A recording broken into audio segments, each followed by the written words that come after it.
आप लोगों ने अपना कीमती समय निकाला।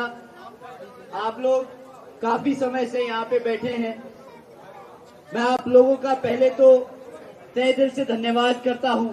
हमारी माताएं, बहनें, हमारे छोटे सभी सदस्य, आप लोगों ने अपना, आदरणीय बहन कुमारी मायावती जी को भी तहे दिल से धन्यवाद करता हूं कि उन्होंने मुझे ऐसा मौका दिया, आप लोगों के बीच में आने का मौका दिया और इस मिशन और मूवमेंट के लिए काम करने का समय और मौका दिया। साथियों, ताऊ देवीलाल, साथियों, जैसे हम आपके बीच में आए हैं उसी तरह आप लोगों के बीच में भाजपा और कांग्रेस वाले लोग भी आएंगे। परंतु इस बारी वोट डालने से पहले मैं आप लोगों से दरखास्त करूंगा कि जब भाजपा वाले लोग आपके बीच में आए तो आप उनसे 3 मुद्दों पे सवाल करें। मैं जाति धर्म आधार पे नहीं बोलूंगा। मैं आपसे कहूंगा कि आप उनसे 3 मुद्दों पे सवाल करें। शिक्षा के ऊपर सवाल करें, रोजगार पे सवाल करें और यहाँ पे आसमान छूती हुई महंगाई के बारे में सवाल करें। साथियों, अगर हम शिक्षा की बात करें तो आप लोग खुद जानते हैं कि भाजपा ने पिछले 10 सालों में यहाँ पे 5000 से ज्यादा प्राइमरी स्कूल बंद करने का काम किया है।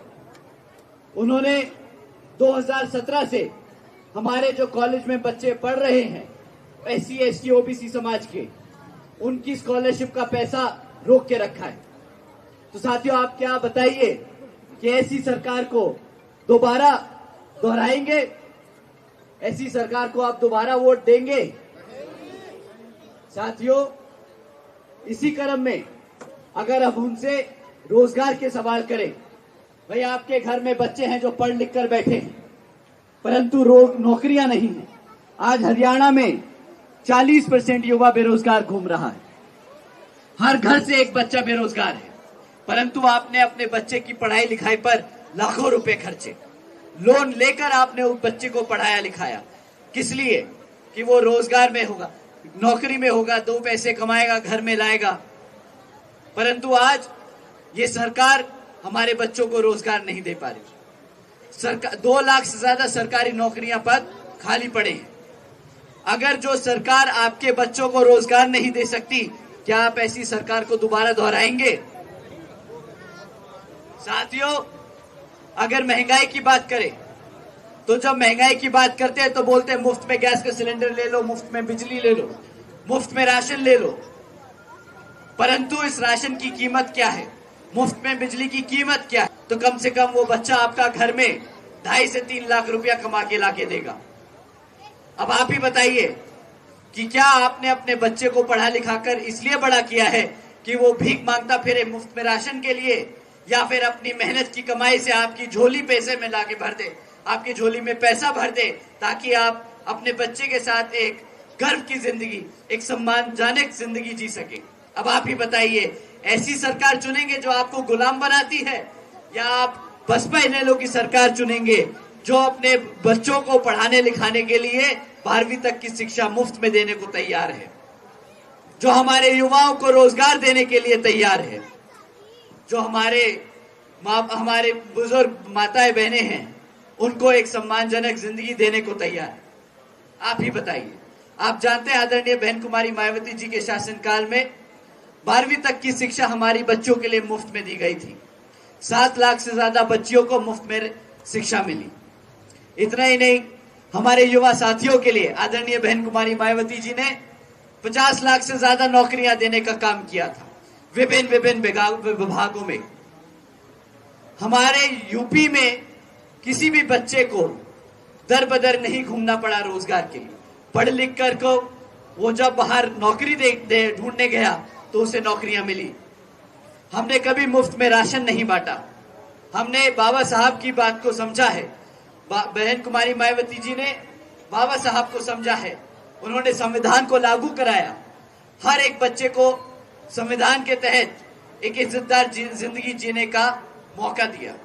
अब साथियों, आप ही बताइए कि जब आपके बीच में धर्मपाल टीकरा जी आए हैं तो क्या आप उनको वोट देकर विधानसभा भेजेंगे?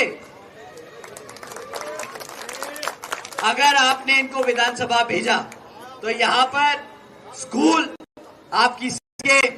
आपके चिकित्सालय, आपके बच्चों के लिए रोजगार सब मिलेगा। ये इनका वादा, ये बहुजन समाज पार्टी का वादा, ये इनेलो बसपा का गठबंधन का वादा। साथियों, आप लोगों ने अपना कीमती समय निकाला, आप लोगों का बहुत बहुत धन्यवाद। साथियों, इस पे कांग्रेस को मत भूलिएगा, वो 10 साल से सत्ता में नहीं है, पर आप लोगों के बीच में जरूर आएगी। मैं आप लोगों से बस इतना कहूंगा कि कांग्रेस, आप लोगों ने कुमारी शैलजा जी का नाम सुना है, हरियाणा में बहुत बड़ी नेता है, दलित नेता है। वो उन्होंने अपना पूरा जीवन कांग्रेस को समर्पित किया, परंतु अभी क्या हुआ, कुछ दिनों पहले कांग्रेस के ही कुछ लोगों ने उनके लिए कितने गंदे गंदे शब्द का इस्तेमाल किया, आप लोगों ने सबने सुना। ये वो पार्टी है जो दलित आदमी, औरत अपनी पूरी जिंदगी भी कांग्रेसियों को दे दे, तब भी ये कांग्रेस पलट के आपके समाज को, हमारे समाज को वो इज्जत और सम्मान नहीं दे सकती। आपका सम्मान, आपको इज्जत अपने घर, अपनी इनेलो बसपा की सरकार, अपनी पार्टी में मिलेगा। तो इस बार ये आप लोगों से दरखास्त है कि आने वाले विधानसभा चुनाव में आप यहाँ पर हमारे प्रत्याशी तीगरा साहब को वोट देकर विधानसभा भेजने का काम करें, और यहाँ पर चुनाव चिन्ह हाथी है, तो हाथी पे बटन दबाएं, ताकि आपके लिए यहाँ पे सड़कें, आपके बच्चों के लिए स्कूल, आपके बच्चों के लिए रोजगार यहाँ पे हम उपलब्ध करा पाए। आप लोगों ने अपना समय दिया, बहुत बहुत धन्यवाद। जय भीम, जय भारत। बहुजन समाज पार्टी जिंदाबाद।